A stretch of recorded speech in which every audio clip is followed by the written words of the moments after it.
Ashwini NAKSHATRA Namaha.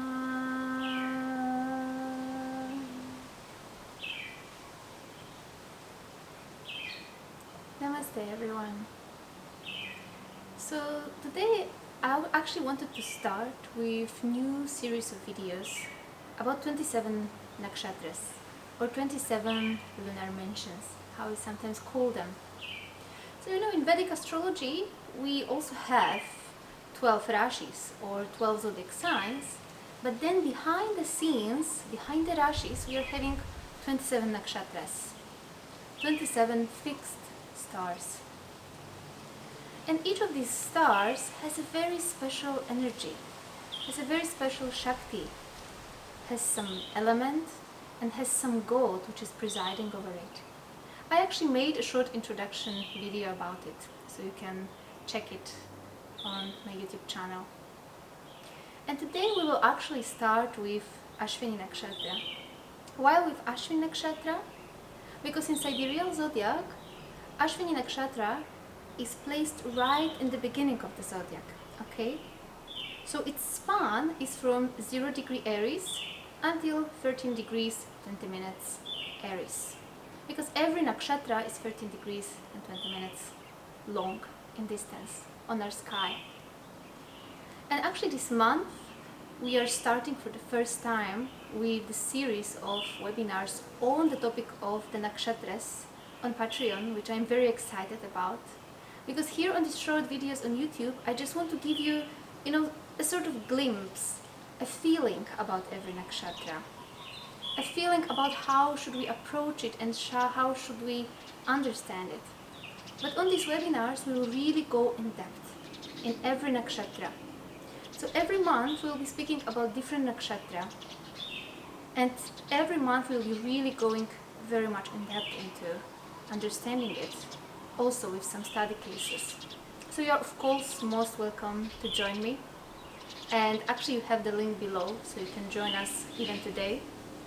And the first webinar on Ashwini Nakshatra is going to be at the end of the month. So you're most welcome to join me. Plus additionally, before the first webinar on the Ashwini Nakshatra will take place, we will also have a free introduction webinar for everybody who wishes to join. For everybody who wishes to learn some basics of the nakshatras and how to actually interpret them.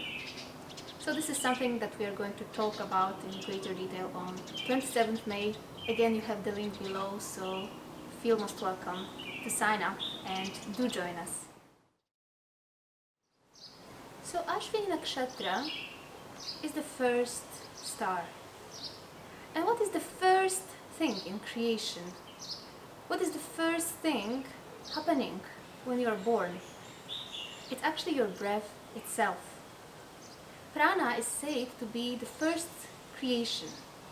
It is said that the totality of material energy before the process of creation, it just lays dormant.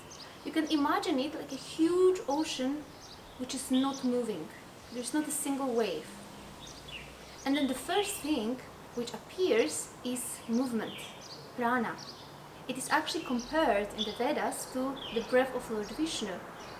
When he exhales, then through the power of his exhale, through the power of his breath, all the universes are manifested. When he inhales, he withdraws everything back into his inner self. He withdraws all the life back into himself. And that is actually what Ashwini Nakshatra represents. The prana itself, the life force itself, the breath itself. This is why it's actually Airy Nakshatra, even though it is dwelling in fiery Rashi, sign of Aries, but it's actually airy in nature. And Ashwini Nakshatra is actually presided by twin gods called by the same name, Ashwin Kumars. And they were born, you see, in a very unusual way. So they were the sons of Sun God and Samjna, his consort. And just to cut the long story short, Sun God, he's the natural Atmakaraka in Vedic astrology. He represents the soul itself. While Samjna means consciousness. And they actually got into a certain fight. And because of that, Samjna actually ran away from sun god in a form of a mare or in a form of a female horse. And sun god, he wanted to pacify his consort, so he started to run after her in the earthly realm. All that happened. And when they actually united together on earth, then when they were actually making love, through the nostrils of Samjna, two twins emerged. Ashwin Kumars, the divine healers. And this is something very, very beautiful, you see. Because from the union of soul and consciousness, what is born on earth, on our earthly realm? That's actually prana, the life force. And prana, the life force, is something the most powerful within our body. But it is something which can be very constructive and very creative, and something that can be very destructive too, if we do not know how to direct it correctly, you know.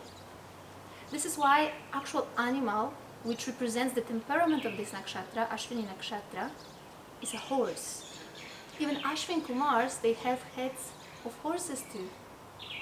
Why? Of course, it represents the animalistic qualities within us. But it's not just that.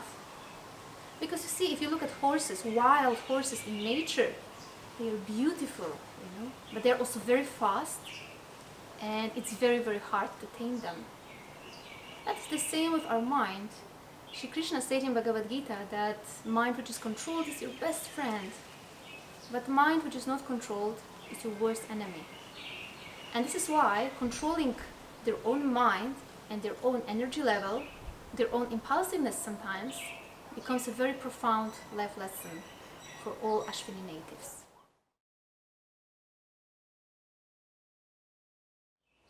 First of all, Ashwini Nakshatra is the most dynamic and active star of all. People born under Ashwini Nakshatra can be very active, either in their body or in their own mind, depends which planet is actually dwelling there, and they can be very fast, very speedy. You see, the actual Shakti or power of Ashwini Nakshatra is Shikhra Vyapani Shakti, power to gain quick results. This is why, of course, they can be also very, very impatient sometimes. Of course, this dynamic energy and this increased, life force can be greatly used in healing sometimes, or can speed up certain things. For example, if you know that you have some tasks which you keep procrastinating and you somehow find great difficulty with even starting them, the day in which Moon is dwelling in Ashwini Nakshatra will support you greatly in fulfilling those tasks, starting them, It will give you this push of energy to go through it.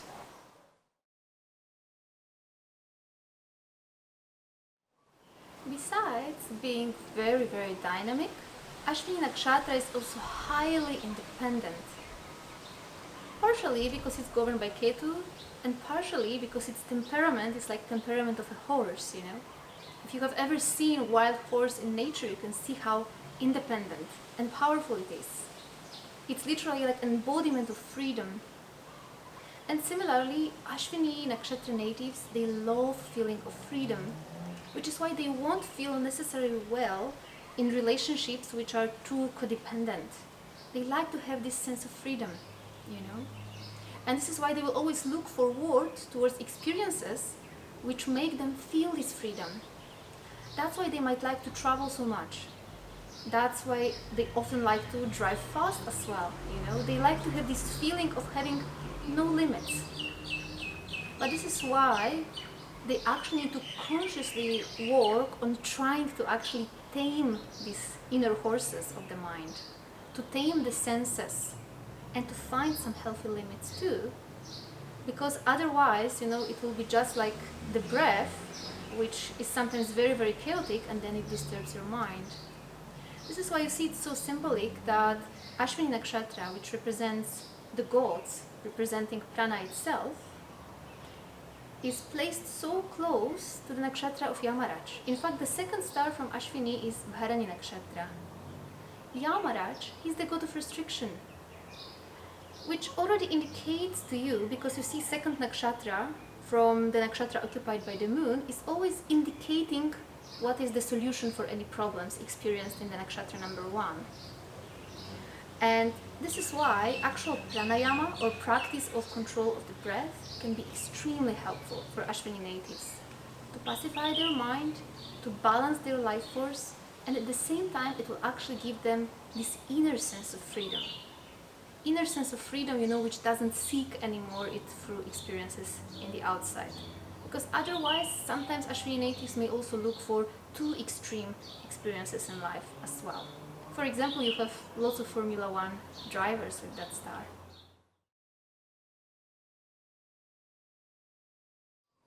As Ashwini Nakshatra is the first nakshatra in the sign of Aries, which is actual head of the body of Kalapurusha, spirit of time. We are having 3 nakshatras there in Aries, in the head of Kalapurusha's body. We are having there Ashwini, Bharani and Kritika. Bharani and Kritika are fiery in nature, so they are revealing more the creative process which can happen within our brain. While Ashwini itself is airy. What is the quality of air element? It likes to connect many things together, isn't it? It likes to research information. That's why Ashwini Nakshatra can actually bless a person with powerful intellect and power of research, power to connect lots of information. And this is something very, very interesting in fact, because even when we are having certain planets in Ashwini Nakshatra like Moon or Sun, it is actually considered to be the best time period for starting education in Muhurta, for starting to learn anything, especially Vedic knowledge. So Ashwini Nakshatra can definitely bless a person with very powerful intellect, but also divine knowledge, intuitive knowledge. That is in reality its higher octave. This is why Ashwini Kumar, the twin gods, they have heads of horses. That's why also this nakshatra is governed by Ketu, the only planet without a head, because it's a silent indication for all of us that in fact, if you want to get a true knowledge, it doesn't come from here, but it actually comes from abandoning this head itself and seeking the intuitive knowledge inside.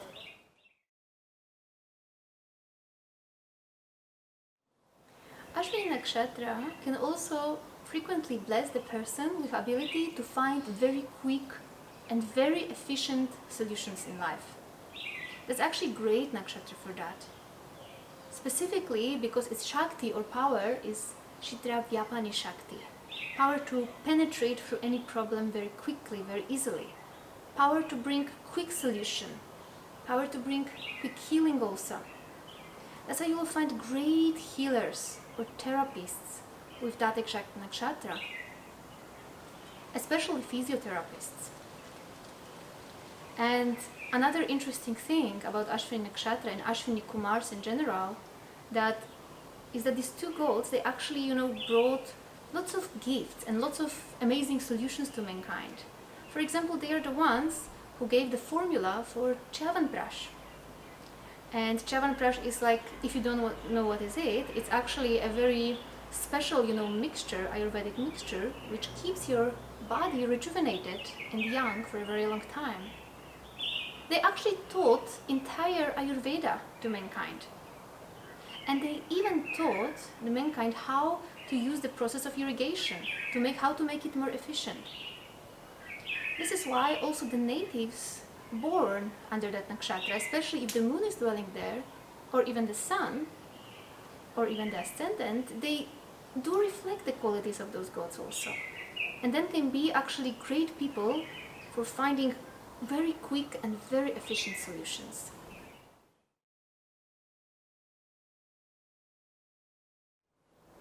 But similarly, like the horses, because the animal connected to Ashwini Nakshatra is a male horse, Ashwini Nakshatra natives can be actually very stubborn sometimes, That's their shadow side.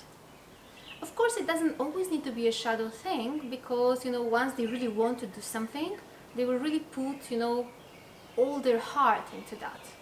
So that's also a beautiful thing. But sometimes they also need to learn, how to let go. And sometimes they also need to assume that they are not always right. because Ashwini Nakshatra natives, they have this little weakness that they always like to feel that they are right, that their solution is always right.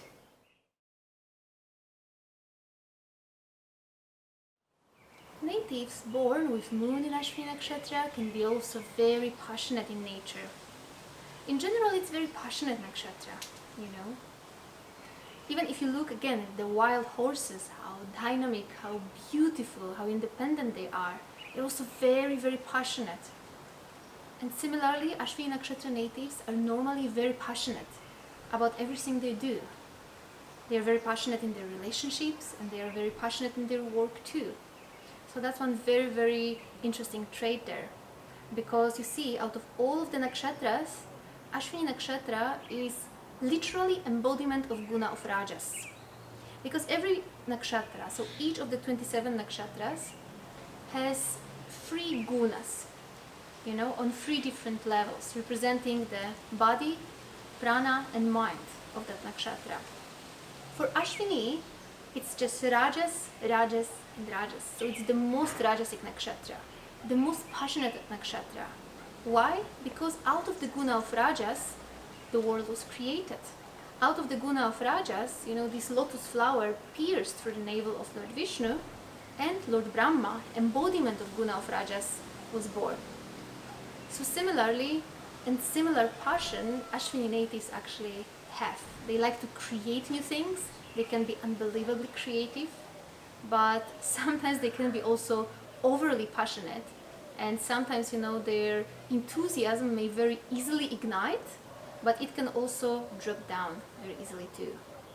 This is why normally Ashwini Nakshatra natives, they are great creators, but not necessarily the sustainers. This is what they actually need to learn, how to control their personal energy and how to learn, you know, how to sustain things more.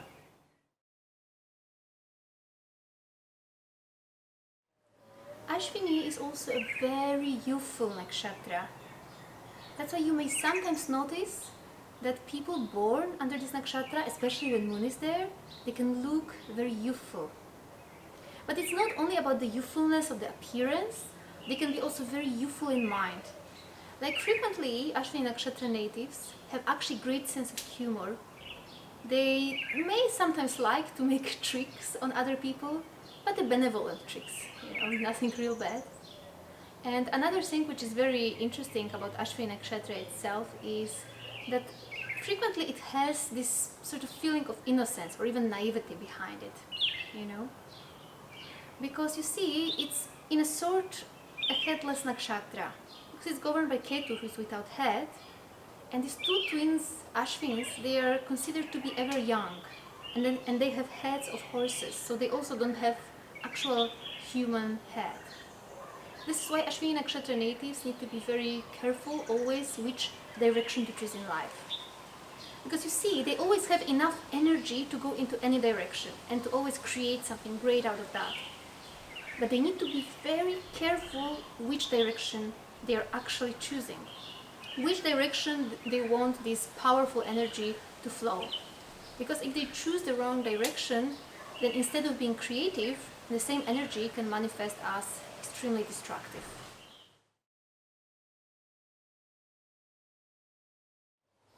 The day when moon is dwelling in Ashwini Nakshatra is also great for any healing therapies or rejuvenation treatments, because Ashwini Kumars are actual gods of rejuvenation as well. You see, they were the only gods who were denied receiving the title of a god. They were the only gods who initially were denied receiving the Amrit, nectar of immortality. And this is where the independent nature came into play, and they actually did it on their own. They actually learned how to produce Soma or Amrit on their own.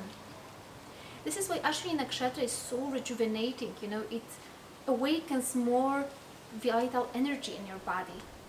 It gives you this boost of prana. That's why it's a very, very good day for any sort of healing therapy.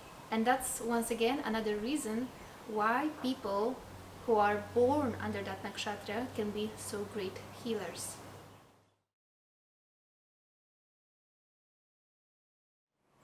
Ashwini Kumars were also well known as the gods who were always very benevolent for mankind. They were always helping mankind to advance.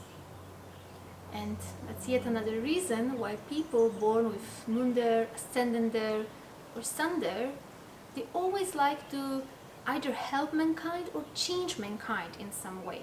They can frequently have this sense of mission within them, which can be again very beautiful quality, but unfortunately that's also the reason why sometimes you can see this nakshatra also very active in the chart of dictators.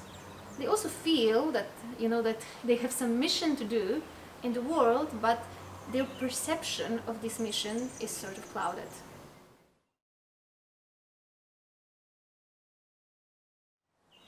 Ashwini Kumars were also known as miracle makers.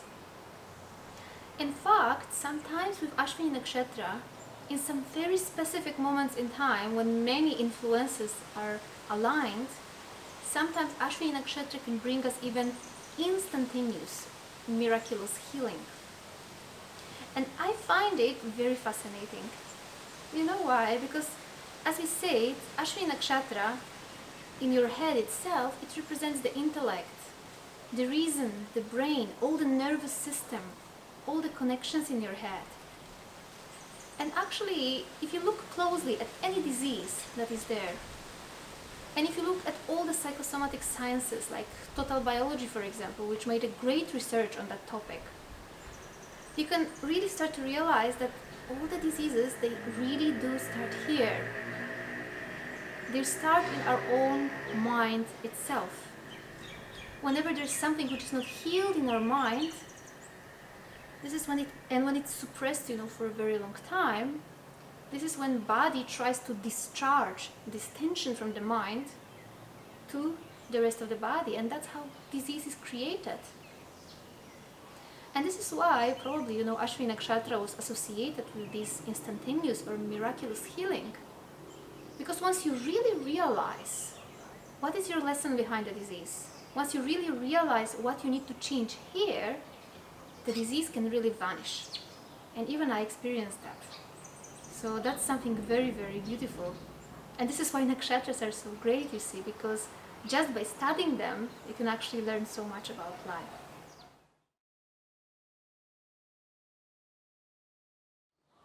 And of course, since Ashwini Nakshatra dwells in the beginning of the Zodiac, starts on 0-degree Aries, it's also the nakshatra of all the new beginnings. That's why also people born under this nakshatra are so great in starting new things. And this is why when moon is dwelling in that nakshatra, actually if you read any muhurta scriptures, they always say that Ashwini Nakshatra is almost like a universal star for starting any new thing in your life.